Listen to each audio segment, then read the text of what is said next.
So, hello everyone, welcome back to Ollywood's Agri Coaching. And today we are having a very important and interesting session with one of the AFO toppers with us. Today we are having Rishabh Rawat sir with us, who has cleared IBPS AFO examination of the year 2022-2023. तो आप एक बार Rishabh sir से हम मिलते हैं, उनसे जानते हैं और इस सेशन में हम ओवरऑल उनको बहुत सारे सवाल पूछने वाले हैं और उनसे जानने वाले हैं। ओवरऑल अगर मैं ऋषभ सर की बात करूं, he is from Uttarakhand. He did his graduation in agriculture only from GB Pant University. After that, in after graduating, I think from in GB Pant University in 2019, he then decided कि IBPS AFO exam दे देते हैं and then in the cycle of 2022-2023 इन्होंने IBPS AFO clear किया. He joined as an AFO officer in Central Bank of India, and right now he has been working as an AFO for 8 months in Central Bank of India in Bind, Madhya Pradesh. So overall, I think we are having a very recent topper with us. तो Rishabh sir I think इस session में हमें बहुत ज्यादा strategy guidance के बारे में बता सकते हैं for upcoming IBPS AFO exam of 2023-2024. तो कभी भी बहुत सारे स्टूडेंट्स होते हैं, वो apart from books, apart from guidance, apart from teaching, एक सवाल एएफओ एस्पिरेंट्स हर हमेशा ये बहुत ज्यादा पूछते हैं कि सर हमें कुछ गाइडेंस दीजिए, how to top, how to clear. So आज हमारे पास ऐसे स्पेशल गेस्ट है. I think he would be one of the best suitable examples who would set us proper strategy, guidance, as well as whatever follow through uh, aspirant for AFO exam should follow for his upcoming exam, which is going to happen in December. तो शुरुआत करते हैं. First Rishabh sir, I would like to know, as well as the students and viewers would like to know more about you. Just you can briefly introduce yourself if you want to. This introduction could be based on your banking or maybe where you are now posted. So you can just brief up on that. First of all, I would like to tell the aspirant that firstly you have to decide whether you want AFO just for as a job or you want AFO uh, as your aspiration.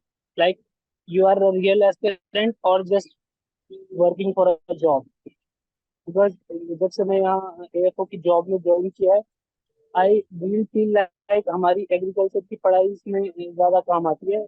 We have to do everything like we are just POs who are specialist who are of specialist cadre only.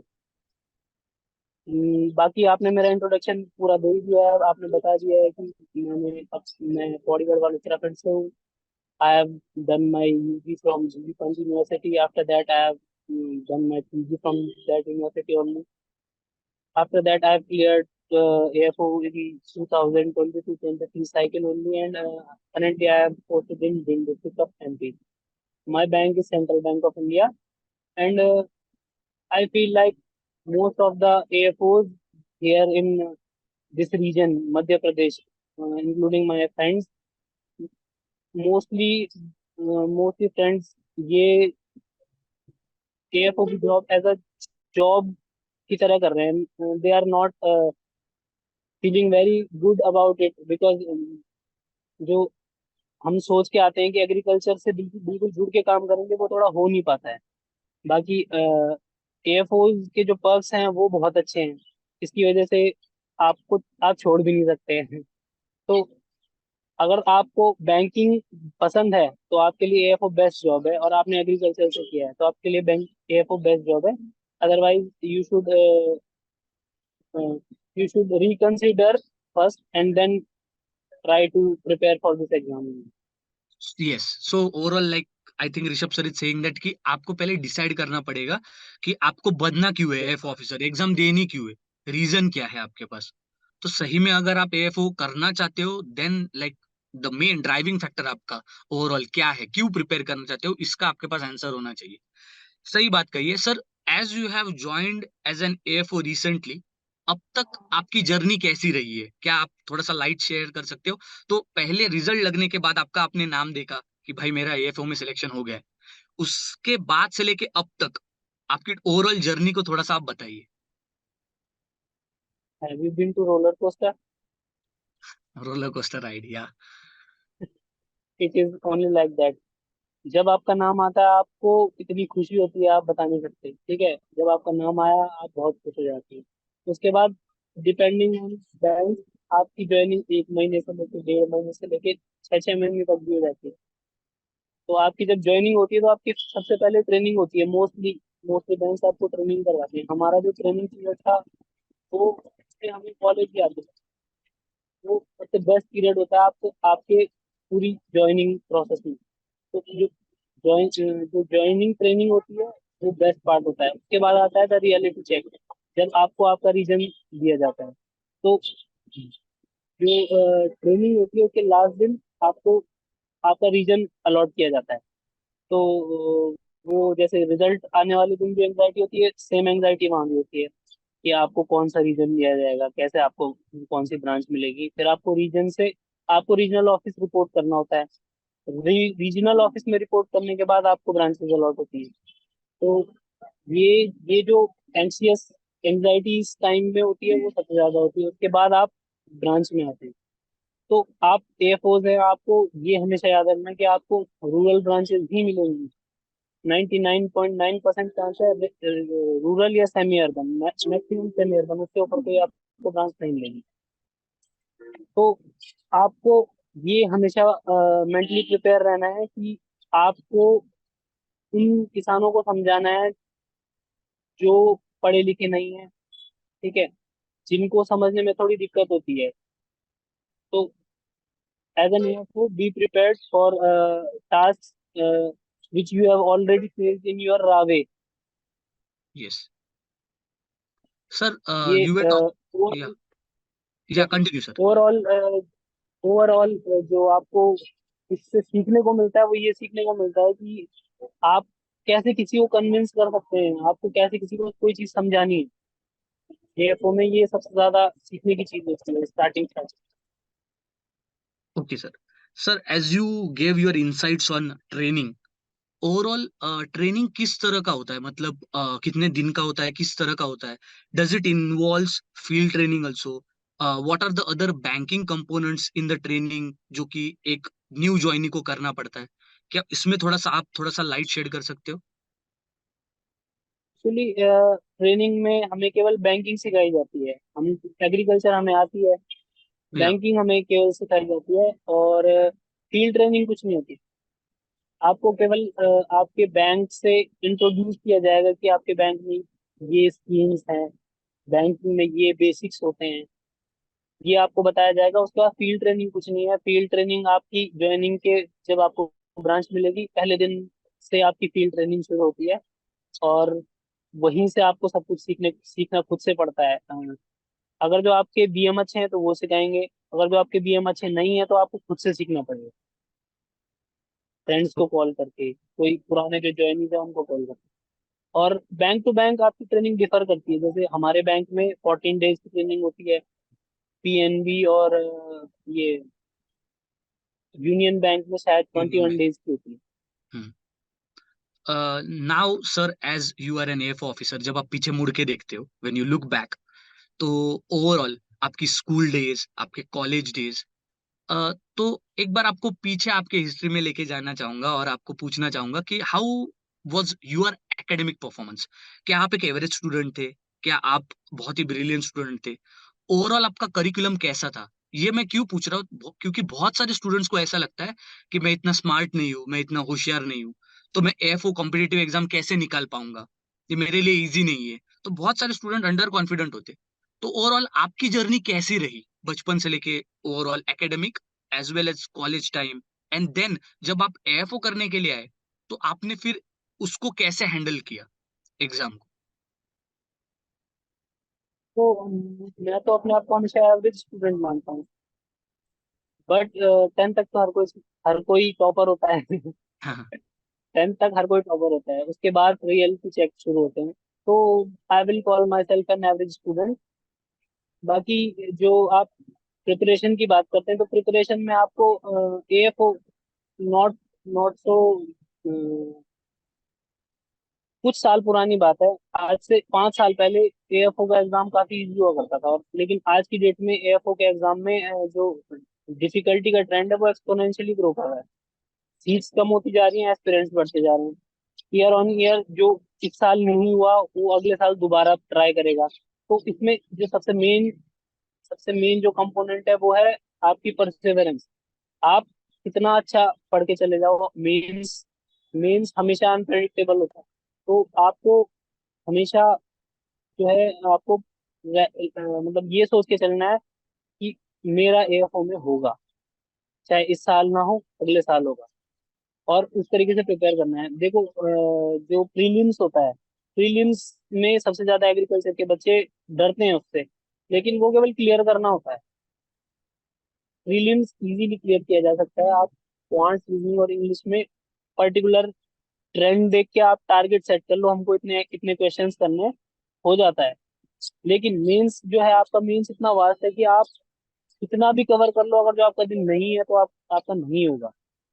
तो आपको prepare दोनों के लिए रहना है, but आपको मन में हमेशा पॉजिटिव ये रखनी है कि हाँ मेरा होगा।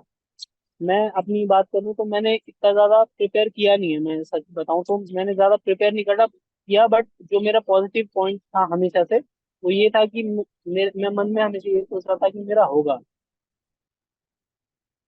यस, बस ये यस, जो आई मेन गॉट। पॉइंट है, परसिवरेंस। यस, परसिवरेंस, ऑप्टिमिज्म, ये सारी चीजें आप बोल रहे हैं। One more thing, like I would like to ask, अगर आप जितने भी आपके फ्रेंड्स हो या फिर व्यूअर्स हो या फिर जो एएफओ एस्पिरेंट्स हो या फिर एग्रीकल्चरल स्टूडेंट्स हो, आप उनको क्या कहोगे कि क्या हर एग्रीकल्चरल स्टूडेंट्स ने, जो भी ग्रेजुएट करता है, उन सब ने क्या एएफओ एग्जाम के लिए प्रिपेयर करना चाहिए? कि क्या कोई एक प्री रिक्विजिट चीज है कि बस अगर आपको अच्छे मार्क्स मिलते तो ही आप एएफओ के लिए अप्लाई करो, या फिर अगर आपको लगता है कि आप क्लियर करते हो, आप अगर बहुत ही टॉपर हो तो ही आप अप्लाई कर सकते हो? और इज इट लाइक दैट कि नहीं कोई भी एग्रीकल्चर ग्रेजुएट को एएफओ देना ही चाहिए? आपका क्या कहना है इसके कंटेक्स्ट में? नहीं, देना चाहिए नहीं देना चाहिए, इट्स योर चॉइस। बट अगर जो आपको देना है तो आपके मार्क्स मैटर नहीं करते हैं, आपका आपकी मेहनत और आपकी नॉलेज मैटर करती है। यस। बाकी देना हर किसी को तो नहीं देना चाहिए, मैं बोलूंगा, क्योंकि एग्रीकल्चर जो ग्रेजुएट एग्रीकल्चर ग्रेजुएट्स जो है, उनका उनका काम इतना ज्यादा एएफओ में नहीं है जितना उनका रिसर्च में है। मतलब मैं खुद बोलूँ तो मुझे अभी चांस मिले तो मैं खुद रिसर्च में जाना चाहूंगा। वो थोड़ा सा वो मतलब उसमें मेरे पर्सनल रीजंस है मैं क्यों नहीं गया। बट जो हर एक आपने जो बात की कि हर एक एग्रीकल्चर ग्रेजुएट को एफओ देना है, नहीं, ये मैं इससे सहमत नहीं हूँ। हर एक एग्रीकल्चर ग्रेजुएट को नहीं देना चाहिए एफओ। केवल उनको देना चाहिए जो डिजायर करते हैं कि हाँ हमें एफओ में जाना yes, I got your point. It's like you are saying कि एग्रीकल्चर ग्रेजुएट्स के लिए बहुत सारी अदर अपॉर्चुनिटीज भी है, वहां पर आप बहुत कुछ कर है। सकते हैं। तो आपके yes, yes. It's all your call कि आप कहाँ पर इंटरेस्ट रखते हो, आप अपना इंटरेस्ट देखिए। और उस तरह से आपको अगर डिजायर है कि आप सही में बैंक में काम करना चाहते हो एज एन एएफओ ऑफिसर, तो वहां पर भी बहुत सारे people are happy and they are doing their jobs. तो सिमिलरली यू कैन चूज। तो ये sir, now just taking towards the exam pattern and strategy, क्योंकि I think you are the best person जो कि स्टूडेंट्स को बता सकते हो इतने यंग एज में, और वो भी आपने मतलब रिसेंटली ही एएफओ एग्जाम क्लियर किया है। तो आई थिंक स्टूडेंट्स को बेस्ट गाइडेंस आप ही दे सकते हो। Now I will give it all to you. मैं जस्ट क्वेश्चन पूछूंगा और आप स्टूडेंट्स को,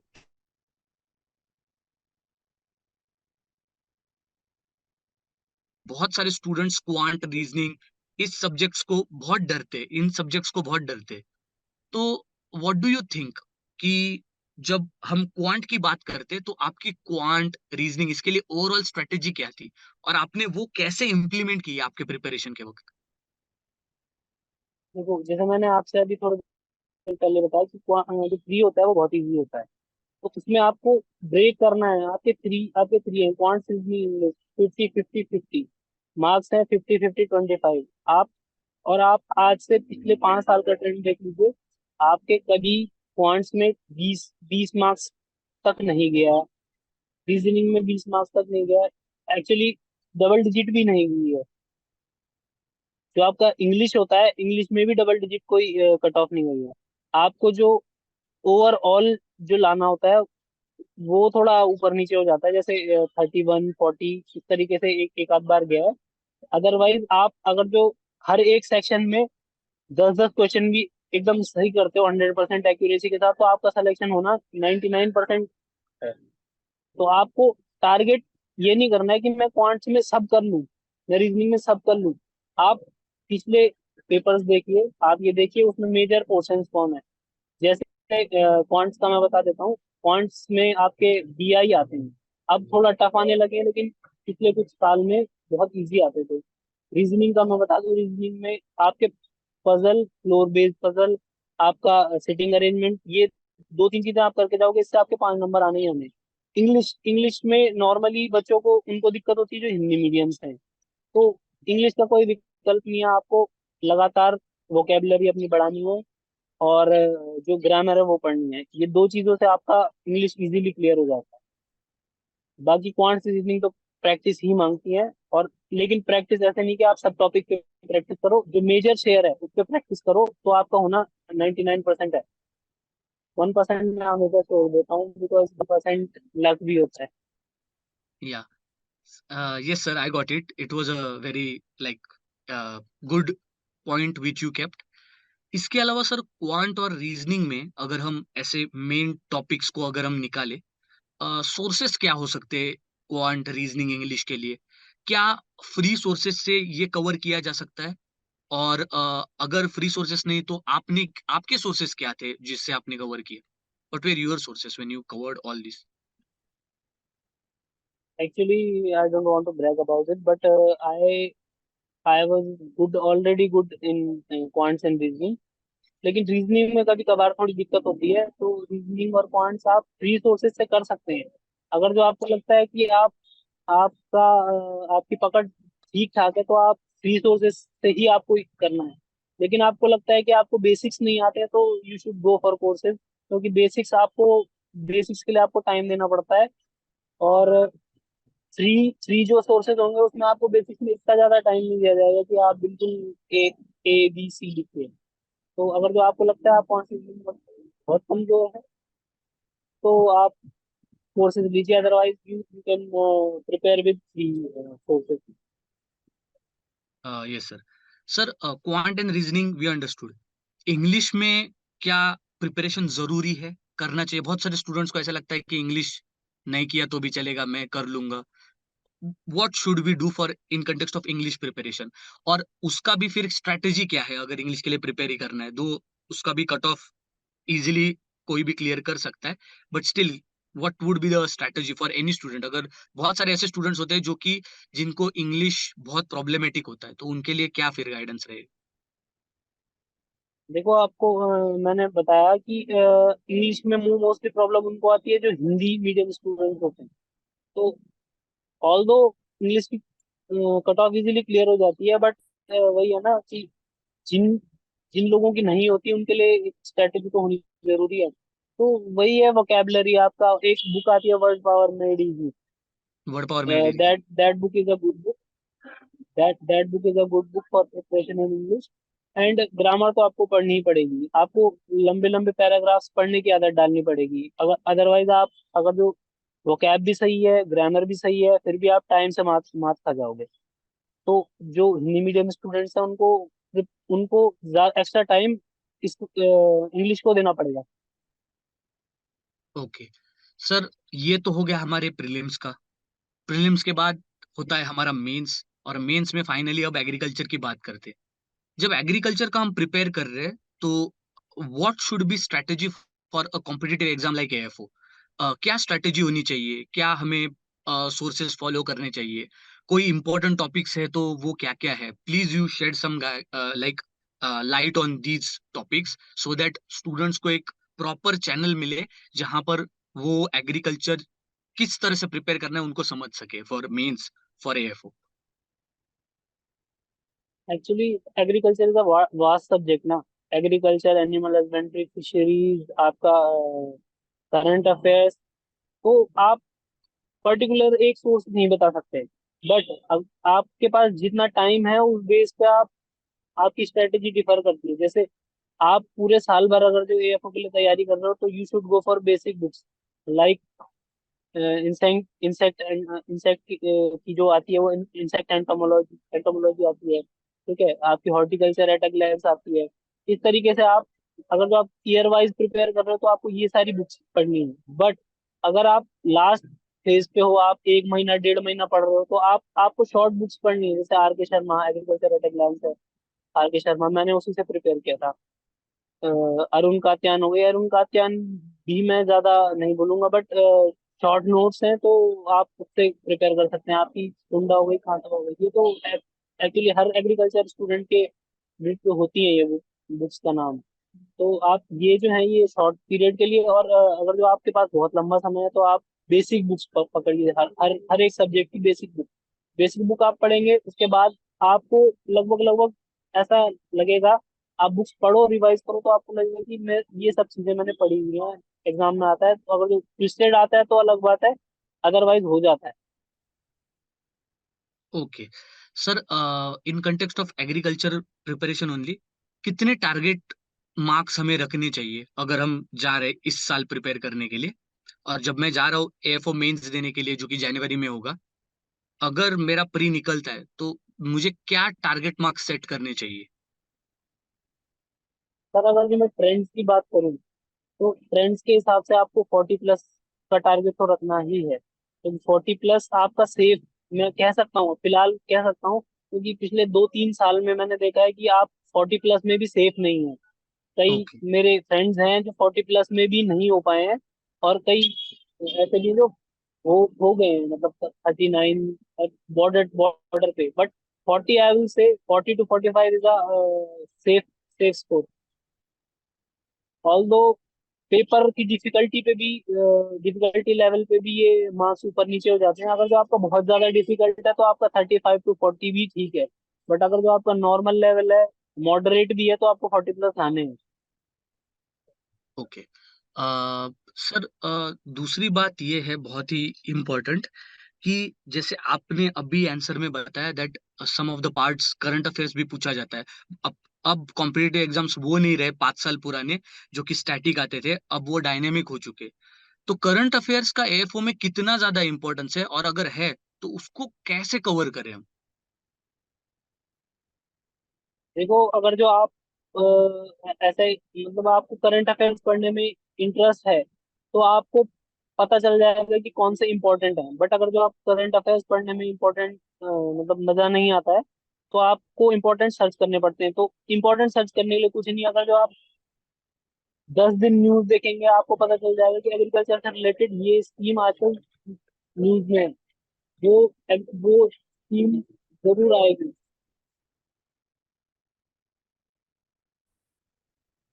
प्लस जैसे आप कोई स्टैटिक, कोई ऐसी स्कीम है जो सालों से चल रही है, जैसे नरेगा है।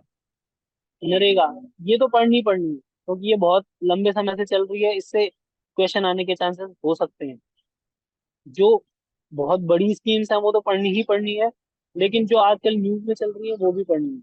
न्यूज में वो 10 दिन आप अगर जो कंटिन्यूअस न्यूज देखोगे आपको पता चल जाएगा कि कौन कौन सी स्कीम्स आजकल चल रही है। प्लस जैसे अभी रिसेंट का एक वो है, रिसेंटली हमारे यूनियन एग्रीकल्चर मिनिस्टर चेंज हुए हैं, एमएस तोमर थे, तो अभी चेंज हुए हैं।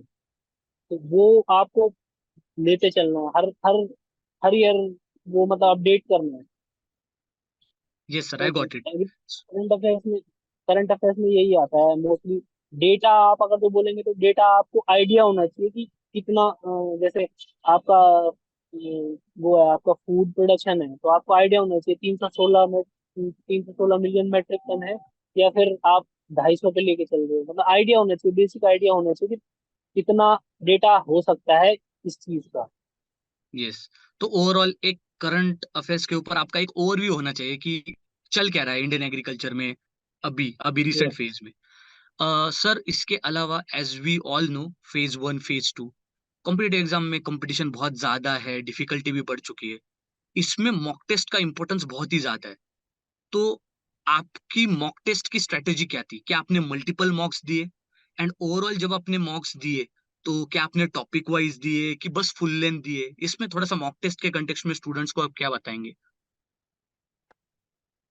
देखो, मैंने मेंस के बिल्कुल मॉक्स नहीं दिए हैं। मैंने प्री के मॉक्स दिए हैं। प्री के मॉक्स इसलिए क्योंकि हमको पता चलता है कि हमारी स्किल अभी कौन से लेवल पे है। लाइक लाइक हम जैसे क्वांट्स रीजनिंग करते हैं, इंग्लिश हम करते हैं, तो कुछ समय तो हम कंटिन्यूटी में रहते हैं, तो हमारे इजीली हो जाते हैं। बट जैसे हम छोड़ते हैं, 1 1.5 साल हुआ, 2 साल हुआ, हमारा जो चीज हम 5 5 सेकंड में कर लेते थे, वो अब हमसे आधे मिनट में, 1 मिनट में भी नहीं हो रही। उसके लिए केवल मैंने मॉक टेस्ट यूज किए हैं। बाकी एग्रीकल्चर जो मेंस के मॉक्स हैं, वो आप जितने ज्यादा दो उतना ज्यादा फायदा आपको मिलेगा, क्योंकि आपके दिमाग में ये रहेगा कि ये क्वेश्चन मैंने किया है, तो आपको करेक्ट आंसर पता होगा। ये मेंस के लिए मॉक का फायदा है। बट मैंने इसलिए नहीं दिए क्योंकि मैं उस वर्क, मतलब जो मैं पढ़ता था, मैं उस पर ज्यादा फोकस करता था। मॉक से मुझे time नहीं, कि मैं भी पढ़ूँ और पढ़ूँ। इस वजह से मैंने मॉक नहीं दिए। बाकी अगर जो आपको आप उस टाइप के हो कि आपको आंसर्स याद रह जाते हैं, तो आपको मेंस के जितने ज्यादा से ज्यादा हो उतने मॉक देने चाहिए। Okay sir. Sir, you passed out in 2019, आप 2019 में पास आउट हुए। आफ्टर दैट आपने कब डिसाइड किया कि मैं एएफओ के लिए प्रिपेयर करूंगा? ये मैं इसलिए पूछ रहा हूँ क्योंकि एएफओ एग्जाम जैसे हमें पता होगा, कुछ कुछ स्टूडेंट्स होते हैं जो फर्स्ट अटेम्प्ट में निकालते हैं, कुछ कुछ स्टूडेंट्स रिपीटेड देते हैं। तो आपने भी रीअपियर किया एग्जाम को। सो ऐसे क्या हर्डल्स थे या फिर ऐसे क्या मिस्टेक्स आपने किए जिससे आपका एक फर्स्ट अटेम्प्ट में नहीं निकला, बट देन आपके नेक्स्ट अटेम्प्ट्स में निकला हो? Like what was your change in the plan and what was the change in your strategy which you made? Because बहुत सारे ऐसे स्टूडेंट्स होंगे जो शायद अब भी एएफओ दे रहे हैं और शायद उनका पहली बार ना निकले। फर्स्ट ऑफ ऑल, मेरा जो फर्स्ट अटेम्प्ट था उसमें मेरा मेंस नहीं क्लियर हुआ था। उसके बाद मेंस तो मेरे हर बार क्लियर हुई। इंटरव्यू में जो कंपोजिट मार्क्स आते हैं, उसकी वजह से मेरा सिलेक्शन नहीं हुआ। तो जो मैं बोलूंगा, जो मिस्टेक्स होती हैं वो बहुत माइन्यूट होती हैं, आपको पता नहीं चलता, लेकिन वो बहुत बड़ा, मतलब आपको पूरा 1 साल कॉस्ट करती है। हम्म। फर्स्ट ऑफ ऑल,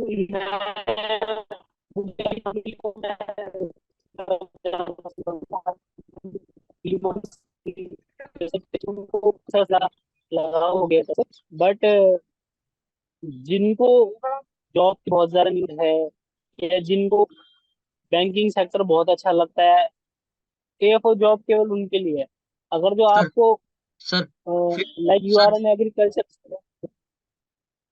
कुछ ऑडियो प्रॉब्लम था, आप फिर से ले लो, आप फिर से बोलो जो आप आंसर दे रहे थे, you just again repeat it. कुछ तो ठीक है, ऑडियो कट हुआ कोई नहीं। है। या ओके। लाइक मैं जैसे अपनी बात करूँ, तो मुझे अगर जो अभी ऑप्शन मिले, तो मैं रिसर्च की तरफ जाना ज्यादा पसंद करूंगा, क्योंकि मैंने 3 महीने रिसर्च स्टेशन में जॉब की है। तो मेरे को वहां से रिसर्च से दोबारा लगाव सा हुआ है। बट अगर जो आपको जॉब की बहुत ज्यादा जरूरत है, और आपको बैंकिंग सेक्टर बहुत पसंद है, तो आपको एएफओ के लिए प्रिपेयर कर लेना चाहिए आपने थर्ड ईयर से ही, एग्रीकल्चर थर्ड ईयर से ही। अदरवाइज आपके पास अपॉर्चुनिटीज की कमी नहीं है। आप कहीं भी, एग्रीकल्चर एग्रीकल्चर एक ऐसी चीज है जो कभी, जिसका स्कोप कभी खत्म नहीं हो सकता। तो आप और चीजों के लिए भी ट्राई कर सकते हो। बट अगर जो आप एएफओ के लिए प्रिपेयर कर रहे हो, तो ये सोच के मत करो कि मैं अपना बताऊं तो मैंने पीजी डाली थी, मुझे बाद भी मैं डाल रहा हूँ। और मैंने यही सोच के डाला कि मैं तैयारी करता रहूंगा, और साथ में एक एक्स्ट्रा डिग्री हो जाएगी। लेकिन जब मैं पीजी करने लगा, तो तैयारी नहीं हो पाई मेरी फर्स्ट ईयर में। जो मेरा पहला साल था, उसमें मेरा तैयारी नहीं हो पाई। तो अगर जो आपको तैयारी करनी है, तो आप केवल तैयारी कीजिए। अगर जो आपने एम के एफ हो रखा है, बट अगर जो आपको कुछ और करना है, तो आप पीजी में इनरोल कीजिए। तो मैं एक्चुअली मैं क्वेश्चन भूल गया। यही था ना कि आप क्वेश्चन रिपीट था तो मैं क्वेश्चन भूल गया, बह गया हाँ, थोड़ा सा।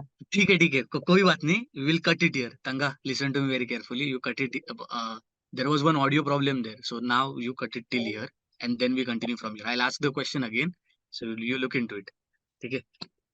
क्वेश्चन ये था कि सिंपल, कि मैं आपको क्वेश्चन दोहराता हूँ, अभी शुरू करूंगा मैं फिर से। ठीक है Yes, sir. सर, रेडी इसमें सर? ना, इसमें 9% बैटरी है, तो 9% बैटरी है फोन में, तो डेड हो जाएगा कुछ टाइम में, तो आप मतलब थोड़ा सा कंसाइज कर दीजिएगा। हाँ हाँ, मैं कंसाइज कर दूंगा, दो तीन ही क्वेश्चन बचे, हम कर लेंगे। या श्योर श्योर सर। या ठीक है। सो सर, एक इम्पोर्टेंट चीज है which I wanted to ask you. As AFO में कंपटीशन बढ़ते जा रहा है और स्टूडेंट्स भी बहुत सारे अब एएफओ के लिए अप्लाई कर रहे हैं। डिफिकल्टी भी साल ब साल बढ़ती ही जा रही है। कंसिडरिंग ऑल दीज थिंग्स, बहुत सारे स्टूडेंट्स का एग्जाम फर्स्ट ईयर में ही क्लियर नहीं होता है। it require 1 2 attempts for you also to clear. So what was your strategy? What were the mistakes which you did in your first attempt, and how did you make a plan and strategy to go for the next attempt and then you got selected? What were the changes you made in your plan? एक बार बता दोगे तो I think बहुत सारे students ऐसे होंगे जो कि इस साल एएफओ दे रहे हैं, और मे भी अगर उनका फर्स्ट ईयर नहीं निकलता है तो शायद से वो अगले साल क्या करे, इनके लिए ये बहुत ज्यादा मदद हो जाएगी। Like in in starting of the session मैंने आपको बताया कि जो पहली चीज है वो तो परसेवरेंस है, परसेवरेंस और कॉन्फिडेंस कि मेरा होना ही है, I will clear this exam, ये तो सबसे पहला है। तो आपको अटेम्प्ट्स भले ही ज्यादा लगे, आपका क्लियर जरूर होगा, पहली चीज।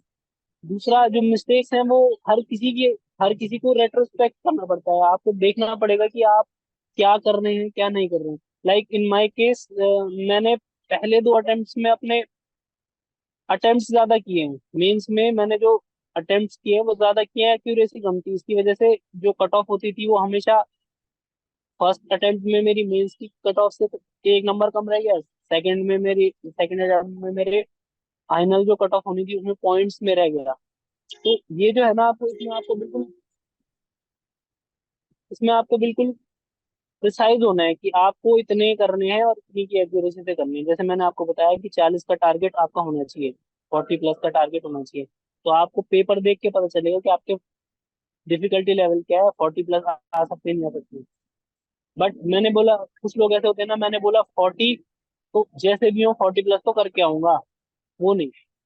पहले पहले मेरा मेरा एटीट्यूड वही वाला था, तो इस वजह से मेरा पॉइंट्स में या 1 नंबर से रह जाता था। ये जो मिस्टेक है वो मेंस में बहुत कॉस्ट करती है हमको। और आप मतलब ट्रेंड तो चेंज हुआ है, लेकिन आज आज से 2 3 साल पुरा पहले अगर जो आप देखते तो मेंस के marks were final marks.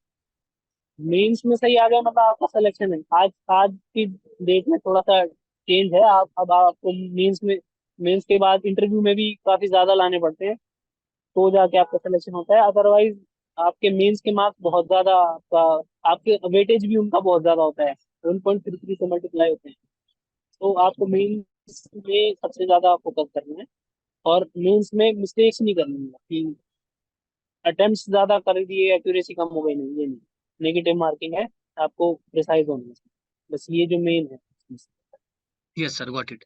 So sir, अगर if there is a student of AFO, और अगर वो एएफओ के लिए प्रिपेयर कर रहा है और मल्टीपल अटेम्प्ट्स दे रहा है, how to keep the motivation? आप क्या बताओगे उसको, मोटिवेट कैसे रखे खुद को जब वो मल्टीपल अटेम्प्ट दे रहा है? आपने भी एक दो अटेम्प्ट्स दिए, तो आपने कैसे खुद को मोटिवेट रखा?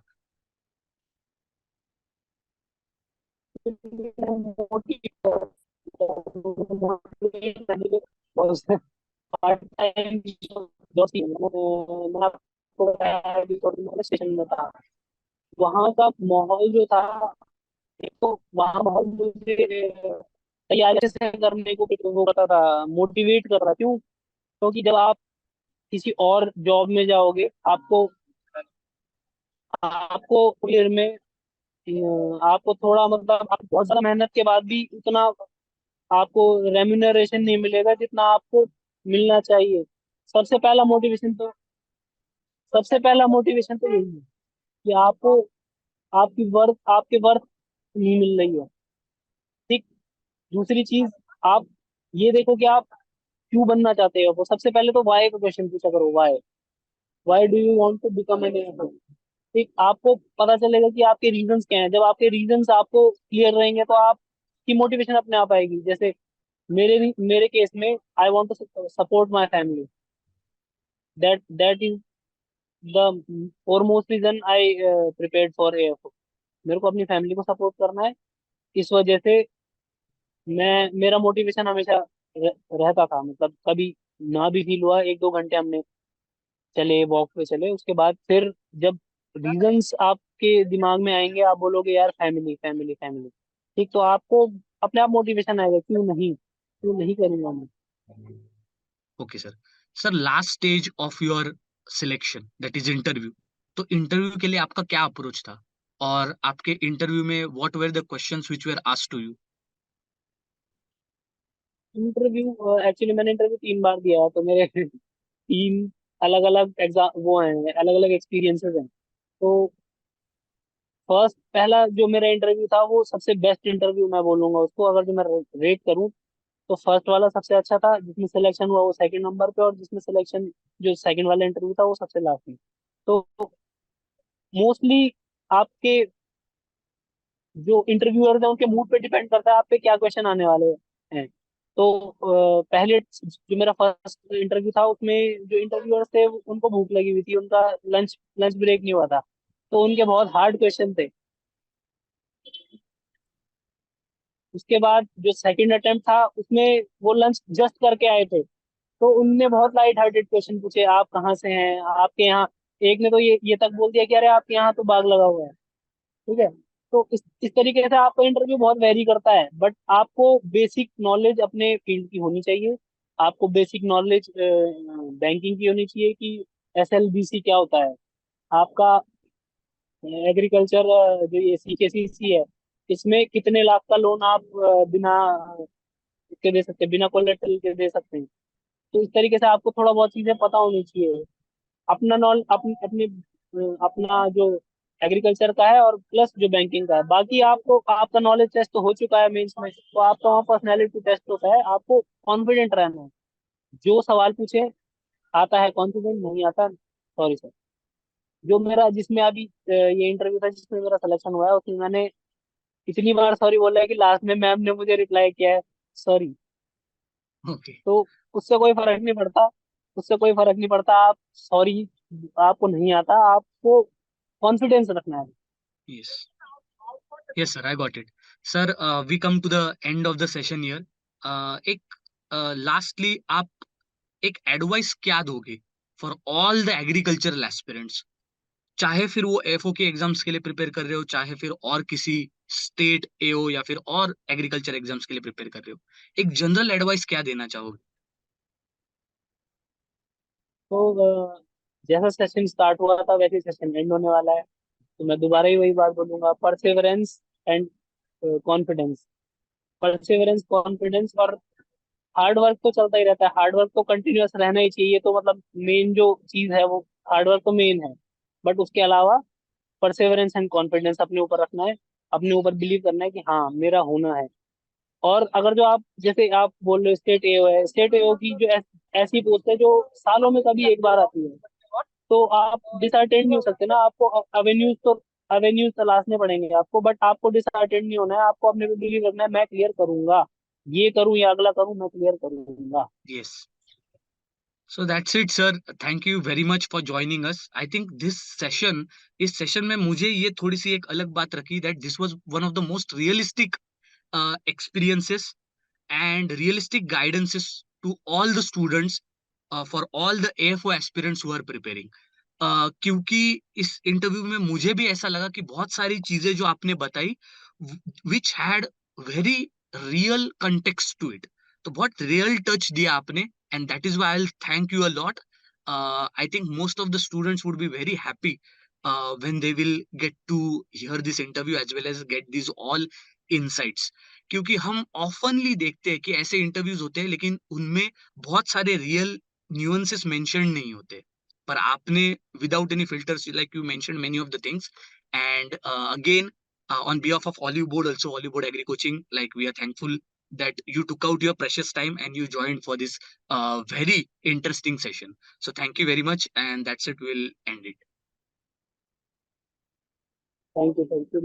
मैं लास्ट में एक बात और बताना चाहूंगा, ये जो मेरा बैकग्राउंड है, मैं बाहर हूँ, इसका भी एक रीजन है। मैं बैंक के काम से आया था, आज लोक अदालत थी, इस वजह से मैं बाहर आया था। Yeah, तो that's fine. ये मेरा रीजन है Yeah, yeah, ji. yeah, that's fine. That this like यही होता है। I think most of the students को यही लगा होगा कि ऋषभ सर बाहर क्यों है। तो यही ऋषभ सर बताने की कोशिश कर रहे हैं that today also on Saturday he was on he was out for a working purpose of AFO only. So yes, with this note, I think we will end the session. Sir, thank you very much for joining and giving your important insights, also guidance as well as strategy for all the AFO aspirants out there. So guys, we will come up with more of such of sessions. That's it. We'll end the session here. Thank you, sir.